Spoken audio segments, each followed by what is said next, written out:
Merry Christmas, everybody, and Tony here with a tribute to Cybernetic Ghost of Christmas Past from the Future from Aqua Teen Hunger Force, which aired on Adult Swim on December 29, 2002. Special acknowledgement has to go to one of my greatest friends and fellow reviewers, Christine Suzaki, aka the Asian Critic Chick, for getting me seriously hooked onto this particular episode. So, Christine, I also wish you a very Merry Christmas. And I also wish you a lot of happiness, joy, prosperity, and abundance in this coming decade of 2020. I'll say this once and I'll say this again. Aqua Teen Hunger Force is one of my most favorite Adult Swim cartoons ever. I've always loved this show when it came to its surreal humor, its gallows humor, and the many lovable characters, ranging from Master Shake to Frylock to Meatwad, and of course to Carl. However, the star of this particular holiday special is none other than the titular protagonist himself, the cybernetic ghost of Christmas Past from the Future. What I noticed about this particular episode is that it doesn't start off with Dr. Weird's usually crazy inventions. Instead, it starts off with Dr. Weird and his assistant Steve getting attacked by a huge monster, and then they had to run out of their laboratory. And going into this particular holiday special, this has three highlights which managed to leave quite a special place in my heart. First of all, there was Carl's childhood flashback as told by the cybernetic ghost of Christmas Past from the future himself. What we see through Carl's childhood was that to say that his childhood was not that great is a mere understatement. His childhood was really atrocious because of the fact that he was raised by his abusive father and that his mother is nowhere to be seen.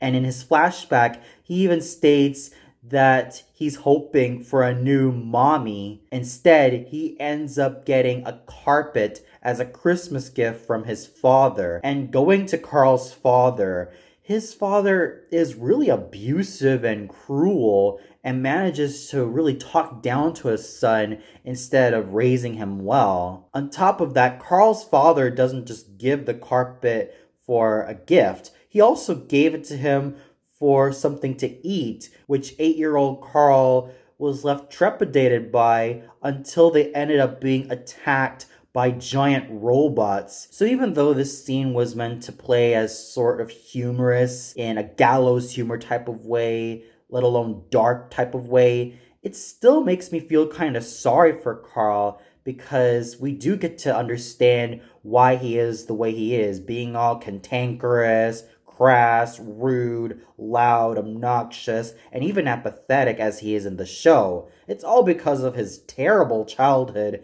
being raised by such an abusive father who constantly talks down on him, and of course, the hardships they have to go through with them being attacked by robots, thus making them live in such a dark, dreary, and oppressive time. The other major highlight of this particular episode is, of course, the cybernetic ghost of Christmas Past from the Future himself. This character, who ended up becoming a recurring character, certainly stole the show from me with his exposition of what Christmas was like in his eyes, with Santa Claus, instead of being the jolly red man, being this great ape who made toys out of animal skeletons and fecal matter, and even revealing that the pool was filled with elfin blood because he was the one who did it, thus making him lead on to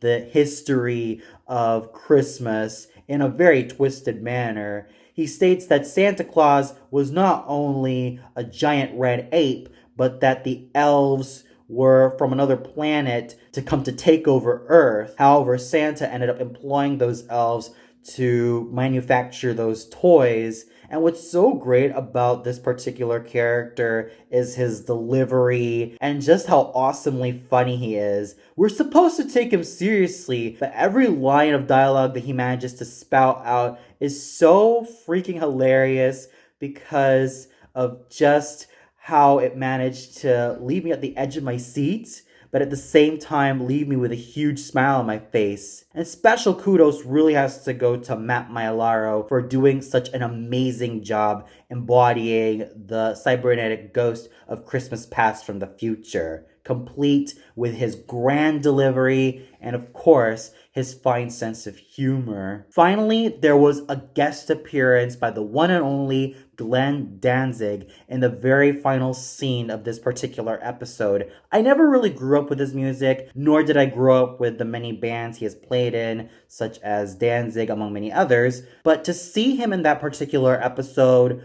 was quite a riot. He managed to also sell this episode because of his deadpan delivery and his overall virile sexiness, which made him all the more fun to watch on screen. And even listen to him deliver those lines with such deadpan charm that I was practically hooked. Moreover, Glenn Danzig as himself appears in the very few last scenes of this episode as someone who was quite interested in Carl's pool of elfin blood. And when Carl states that he was going to sell it for $1 million, Danzig then proceeds to tell the cybernetic ghost of Christmas Past from the Future to kill him, and he does it with Carl's blood being used as the sprinklers. And what's also just as funny is that when Danzig was searching for the cybernetic ghost, he even threatens Shake, and he ends up wrapping up everything by saying "verstandlich," which I found so funny because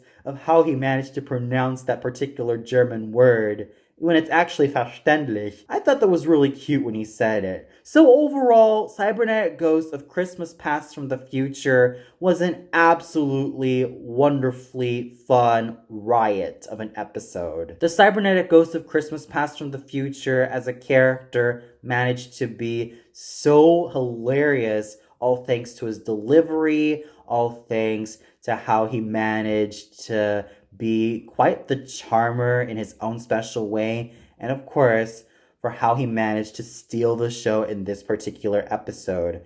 And for those of you who have watched Cybernetic Ghost of Christmas Past from the Future, what'd you think of it? Was there a particular scene you really, really loved? Whether it be Cybernetic Ghost of Christmas Past from the Future's monologue about the first Christmas with Santa being this great ape, or even the constant interruptions he ends up getting. Did you also love Danzig in this particular episode? And did you also know him in that episode alone? Or was there something that you were not really a fan of? Comment below and let me know. Well, that's all for this particular tribute. Tune in for the next one as I dedicate this tribute to yet another Christmas special, and I say this term loosely, which is Star-Studded Xmas Spectacular, also from Aqua Teen Hunger Force. So until then, Merry Christmas, everybody!